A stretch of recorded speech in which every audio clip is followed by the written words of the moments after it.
Midday in Cameroon's economic capital city. Ladies and gentlemen, thanks for joining Equinox Television. You are on to the third and last edition of our bilingual newscast for the day. And the first part of the midday news is in the French language with Nadine Yambo. Nadine Yambo, bon après-midi. Merci, Fomi Armstrong Sanda. Mesdames et messieurs, bonjour. Merci d'honorer ce rendez-vous de l'information sur Equinox Télévision. L'actualité hors de nos frontières en ouverture de ce journal. Bangui fait sa mue. La capitale de la République centrafricaine, depuis quelques années, est rentrée dans la métamorphose qui voit de nombreux édifices sortis de terre. La ville, victime collatérale de l'instabilité du pays, présente aujourd'hui aux visiteurs le visage d'un grand chantier. Le 7e président de la RCA, Faustin Archange Touadéra, a en effet donc décidé de faire de la capitale Bangui un lieu où il fait bon vivre. Carlos Minoué, c'est Alain Retour, nos envoyés spéciaux à Bangui. 60 ans après son indépendance, beaucoup d'observateurs s'accordent à croire que la République centrafricaine est caractérisée par un seul mot, l'instabilité. Mais depuis 2016, marqué par l'arrivée au pouvoir du président Faustin Archange Touadéra, la République centrafricaine naît petit à petit de ses cendres. Nous avons décidé de vous montrer aujourd'hui Bangui, qui était à l'époque de l'empereur Jean-Bédel Bokassa, Bangui la coquette, devenu à un certain moment Bangui la roquette, pour devenir Bangui la coquette aujourd'hui. Pour voir ce nouveau visage de Bangui, suivez-moi.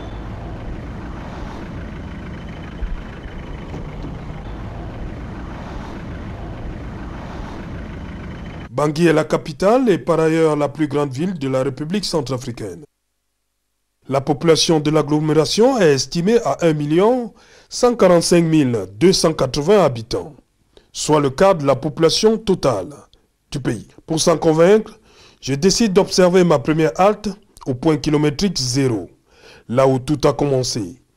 Peinture rafraîchie, des immeubles qui sortent des terres comme des champignons. Pour rappeler l'éclat d'antan, la municipalité vous le fait savoir. C'est déjà Noël à Bangui. À côté des jouets pour tout petits étalés à même le sol, un vendeur de sacs de seconde main fait entendre sa voix.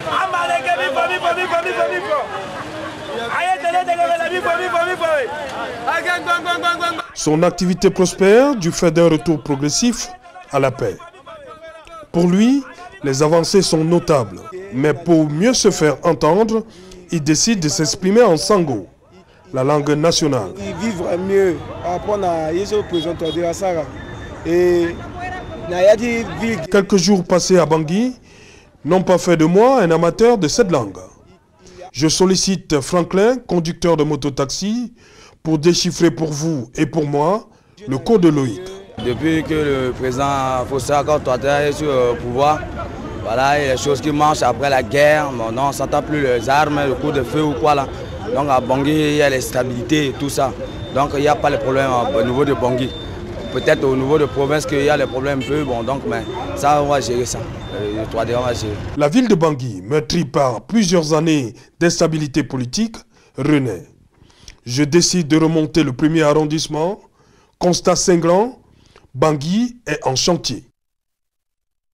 Le balai incessant des véhicules de la MINUSCA sur la principale artère de la zone administrative et même ceux postés devant le palais de l'Assemblée nationale ne m'empêche pas de voir qui des bâtisses en construction, qui des bâtiments flambant neufs, comme le bureau d'affrètement routier de Centrafrique, BARC, nouvellement inauguré il y a quelques jours par le président Faustin Archange Touadéra.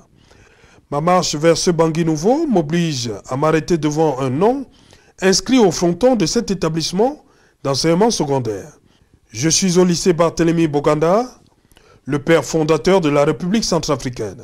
De l'autre côté de la rue, c'est le jardin du cinquantenaire. Derrière moi, l'histoire politique de la République centrafricaine, symbolisée par ces 6 bustes d'anciens présidents qui se sont succédés à la tête de cette République d'Afrique centrale. Le père fondateur de la République centrafricaine, c'est Barthélemy Boganda. Il a été remplacé par David Dacko. Après David Dacko, nous avons eu l'empereur Jean-Bédel Bokassa. Après Jean-Bédel Bokassa, André Kolimba. André Kolimba, Ange Félix Patassé. Et enfin, à l'extrémité droite, François Bozizé. Comme vous pouvez le constater, il manque un buste, le buste de l'actuel président de la République centrafricaine, à savoir le professeur Faustin Archange Touadéra. Mais il reste présent dans les esprits des Banguissois. Cédric fait une photographie des œuvres du président Touadéra. L'arrivée du président Faustin Archange Touadéra, il a essayé de lancer le pays en hausse. Intense, le pays est devenu vraiment très appréciable, je vous l'ai dit. Donc voyez-vous, le pays relance dans l'agriculture, le pays relance une agriculture et puis l'élevage et autres. Et aussi il y a des immeubles partout. Et de 10 à 15-20 km, vous voyez, le pays lance, c'est-à-dire le pays relance dans l'agriculture, le pays relance dans les économies. Je vois aussi il y a peu de chômage. C'est presque le même sentiment de satisfaction pour Max. À côté des grands chantiers, les populations reprennent petit à petit goût à la vie. J'ai ce sentiment de joie depuis que le président Touadéra ait accédé à la magistrature suprême de l'État. Nous avons constaté une légère amélioration au niveau de la ville. De nouvelles constructions sont en vue.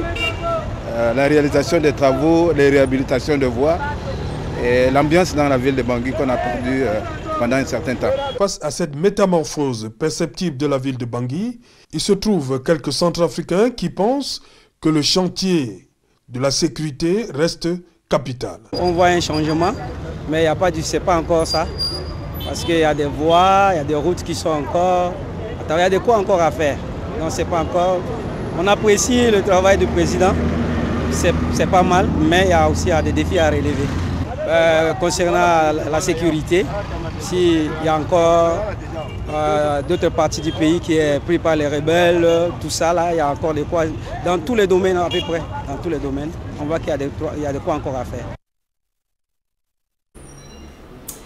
L'actualité à présent sur le plan local et nous parlons de ce phénomène d'insécurité qui prend des allures inquiétantes dans la capitale économique Douala. Une jeune femme échappe de justesse à la mort. Elle a été agressée devant son domicile au quartier Lorbessou, puis trimballée dans une broussaille où elle a par la suite été violée par ses agresseurs. Ses bourreaux sont passés aux aveux. Ils ont été mis aux arrêts par la police. Le récit des faits avec Innocent Abega et Jean-Paul Chouinette. Cours du groupement mobile d'intervention numéro 2 de Douala. 6 présumés malfrats aux arrêts. Ils sont accusés d'avoir agressé et violé cette femme habitant le quartier Lorbessou de Douala. I'm here because I've done something which is not good. That's why I'm here. Qui a commencé à la violer? C'est Foba. C'est toi qui as commencé à la violer? Oui. Et pourquoi? Tu avais besoin de ça? La victime raconte les faits. Première séquence de son mini-film d'horreur. Son agression, ce jour du 14 novembre, à 3 h du matin, devant son domicile. J'ai essayé de démarrer, ils m'ont arrêté parce qu'avec la peur et tout, j'ai eu emballé. C'est pas là où ils m'ont arrêté, ils m'ont trimballé, ils m'ont déshabillé, ils m'ont menacé avec une arme à feu, ils m'ont mis en genoux. Il y a un d'entre eux qui a dégainé une arme sur ma tête. Il a récupéré les téléphones, il a ouvert la malle arrière. J'avais plein de cadeaux puisque mon anniversaire venait de passer. J'avais plein de cadeaux à la malle arrière. Tout en colère d'avoir pris la victime, sans le moindre franc sur elle. Le gang décide alors de la violer, la traînant dans la broussaille, où elle vit la terreur de sa vie. Faillit même y laisser sa vie, selon ses dires. Ils m'ont frappé avec la machette sur la plante des pieds plusieurs fois et l'autre a tourné la machette, il m'a donné sur la tête l'hémorragie. J'ai eu l'hémorragie à l'instant. C'est en ce moment que le plus grand a commencé à me violer avec la machette sur le cou et me dire de ne pas crier. Si je crie, ils vont me tuer. Et l'autre avait aussi une autre machette et il y a un autre qui avait l'arme à feu. La plainte de la victime déposée le lendemain. La brigade anti-gang du GMI numéro 2 sous les ordres du commissaire Jacques-Roger Méfiré se met en branle. Et un à un, les éléments du gang sont capturés. De fil en aiguille, nous avons pu mettre la main sur l'un des suspects, le nommé Ndé. C'est ainsi que ce dernier est passé aux aveux. Et nous avons ainsi pu mettre la main sur les autres complices. En plus de ses effets personnels, ces 2 téléphones portables, la victime a été dépouillée de son véhicule, vendu et le butin partagé. Le commandant du GMI numéro 2, Richard Njoué, recommande vigilance et surtout collaboration avec les forces de maintien de l'ordre en cette période des fêtes de fin d'année. On parle culture à présent des sons discordants à un jour de l'Assemblée générale de la Société nationale civile de l'art musical au Cameroun.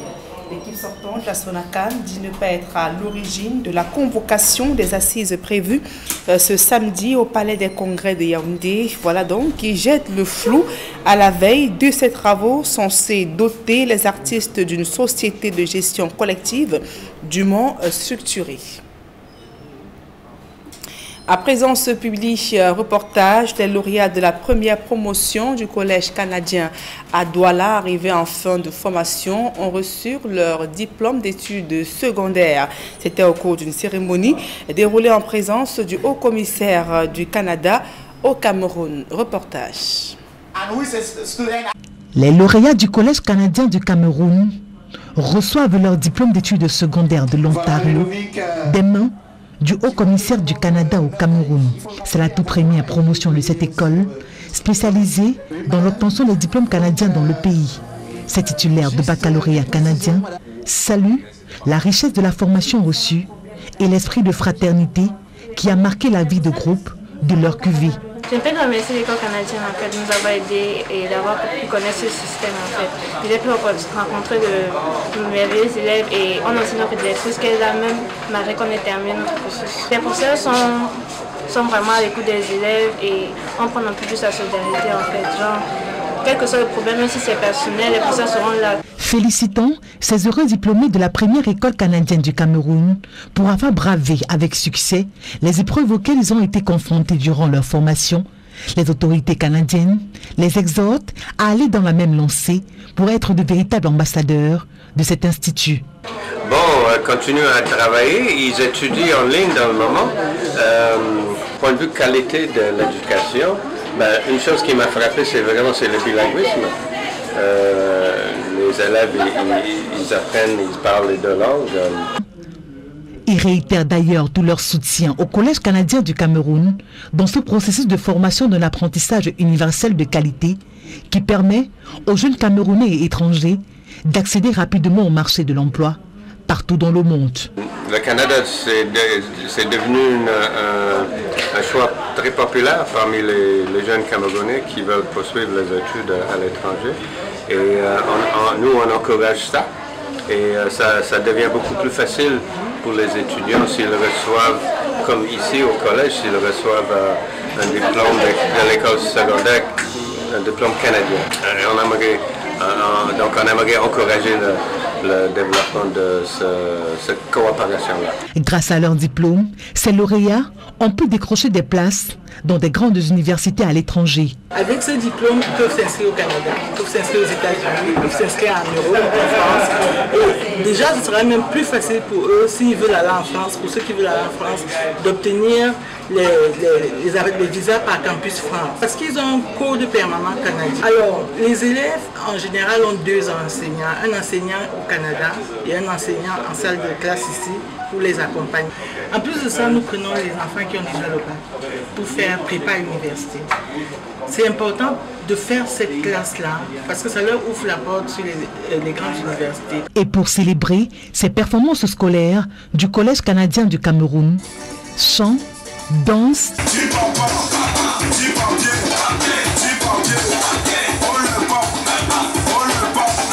et défilés de mode ont meublé ce moment inoubliable qui sert également d'exemple à suivre à la deuxième promotion en cours de formation.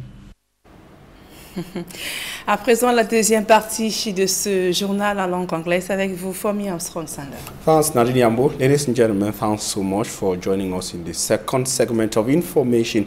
We begin with the commemoration of the 2020 edition of the Human Rights Day in a conflicted southwest region of Cameroon, with emphasis laid on the challenges that human rights defenders have gone through in the conflict, rugging the two Anglophone regions of the country. Derek Jato tells us more from Buea. Conflict and crisis within the Central African sub-region is on the rise, so too are human rights violations. commemorating the 72nd anniversary of the Universal Declaration of Human Rights. The United Nations Human Rights Head Office of the Central African Sub-Region declared that the 2020 International Human Rights Day is being celebrated in a very difficult context, with coronavirus pandemic standing tall. And in the Anglophone regions of Cameroon, the context is much more complex. The 4 years war, human rights activists say, is erasing all forms of human rights, as rape, torture, extortion, and intimidation, just to name these few, are being witnessed in this part of the country on a daily basis as the war rages on. The respect of women and the provision of job opportunities were some of the worries that were echoed out from authorities in the Southwest region this day. We expect the rights of women to be respected, especially women prisoners in my own specific domain. We expect the rights of, in fact, the vulnerable as a whole, women, children, the youth, to be respected. You know, many youth are out in the societies, they are jobless. We expect them to be, you know, to be given something, to be taught something to do. The United Nations Human Rights Head Office of the Central African Sub-Region said all Cameroonians should promote human rights for a better recovery from both the pandemic and the war in the Anglophone regions of Cameroon. We are facing coronavirus pandemic, and the message is addressed all government of the sub-region to promote human rights and defend human rights. And it is a task for each Cameroonian citizen to do his better to promote human rights. A press conference was organized in Buea by the United Nations Human Rights Head Office of the Central African Sub-Region for better dissemination of information for the protection of human rights. And on the right-related issue, an Anglophone teacher and a father of 3 is being held incommunicado over 3 weeks when he was picked from his residence in New Bell in Cameroon's economic capital city by unidentified individuals to an undisclosed destination. The crying family of the victim say the abduction of their father and child is causing havoc, stress, and untold suffering to the family. Details in the following report. This picture is one of the last images that Yvonne Agbo has of her husband. She and her children have been without news of her husband since the 18th of November 2020, when he was taken by unidentified individuals to an undisclosed destination. For about 3 weeks now, I've not set my eyes on my husband. Some strange men came here and took him with them. They came and searched the house, scattered the house. They took him and go to a place that we don't even know till now. We have no information about him. A situation that has brought unbearable hardship to the wife and children. And it's really troubling me because I'm here with the 3 children. I cannot even take care, even to feed for a day. It's impossible for us. And what is troubling me is that I don't even know if he's alive or not. So for now, it's really troubling me, it's traumatizing me. Cannot do otherwise. So what I want is that I don't know if he's a teacher at Government Bilingual High School New Bell Douala and a lay private school at the Yupo neighborhood of the economic capital city. The unclear disappearance of Ebot Elvis is not only affecting his wife and children, but his mother too. As you can see, these are my 3 children, and that is the mother. We have no one here to support us. She left the village and came here because of the issue also. We have gone to Yaoundé to search for him. He's not there. And even here in Douala, he is not. So we don't really know where he is. I've never seen my piggy play with it. I don't know, don't go give up. Oh, Papa God. Just like family members, his co-teachers have no knowledge on his whereabouts. Mr. Ebot is an economics teacher in this school. He's teaching on Friday morning when he was supposed to be in school. We waited for him, he did not come, and we decided to get in touch, and then we were told that he was picked up. So while at the government bilingual high school Newberg campus, very few people were ready to talk on his disappearance, but a teacher off camera confirmed to us that another teacher got whisked away in a similar circumstances 2 weeks after the Mr. Ebot Elvis incident. The people came here, they were assaulted. We don't really know who they are. We don't know if he's alive or not. The kids have been sent away from school for school fees, and the family, which is unable to pay their rent, risk being thrown out of the house by their landlord. An armed gang of 6 individuals believed to be men of the underworld who've been terrorizing inhabitants of Douala, Cameroon's economic capital city, have been intercepted by elements of the Mobile Intervention Police Unit in Bonanjo in the heart of the city. The individuals are also accused of having gang raped a young lady in the Lokbesu neighborhood of the Douala Feed subdivision, or the Feed subdivision of the economic capital city. Details with Simat Njikangeber. They were 6 in number that were presented by the elements of the Mobile Intervention Police Unit, GMI-2, and accused of robbery. At the presentation of this Super 6 was one of their victims, a lady who was gang raped by some of the members of the gang. The lady, who also accepted knowing them, said, 14 octobre 23h, je sortais d'un anniversaire de ma grande sœur. She was returning from her elder sister's birthday party in Bonaberi. At their neighborhood in Lokbesu, the gang attacked her, took her to a nearby bush where the act was committed. Avec la machette sur le cou, c'est comme ça que le plus petit, qui est le plus méchant, a pris un temps inouï sur moi. The arrest of these 6 alleged bandits was possible thanks to an in-depth investigation that was done by security officials of GMI-2. 14 precisely, we had a complaint from who was attacked by some men of the underground, and her vehicle was seized. So from her complaint, we launched an investigation that resulted to the arrest of this special, from our investigation. This is a special group that resides in Bonaberi. They are specialized in attacking women because they are vulnerable group. So it was thanks to the ladies' phones, Android phones that were seized by these same bandits that we were able to trace, because they started using these phones themselves. At the presentation of the Super 6, a good number of items they have stolen from Douala inhabitants, mostly women, was also exhibited, ranging from mobile phones, flat screen television, printer, pairs of shoes, jewelries, and cars. A locally fabricated pistol, machetes, alongside a dagger were also shown to the population. We live at Bonaberi, so we're from somewhere passing. So we're around town, we're passing, so we just met her accidentally. Just from Baminda, but not make up to 5 days here that I'm taking. Then I just say it's temptation. What you have said is okay, because we were together. But I cannot explain.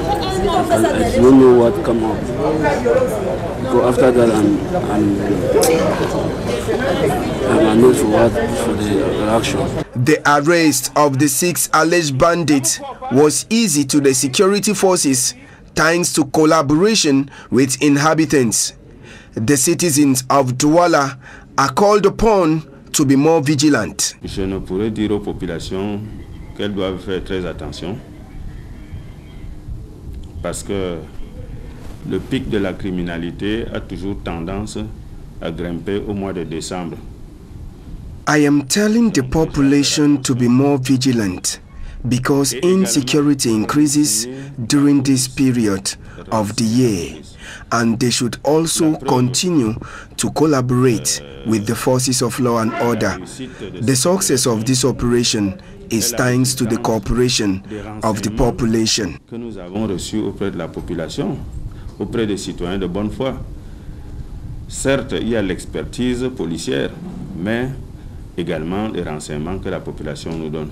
Nous ne sommes pas des démiurges. After the presentation of these alleged bandits and the reconstitution of the act at the Logbesu neighborhood, they will be taken to court for justice to take its course.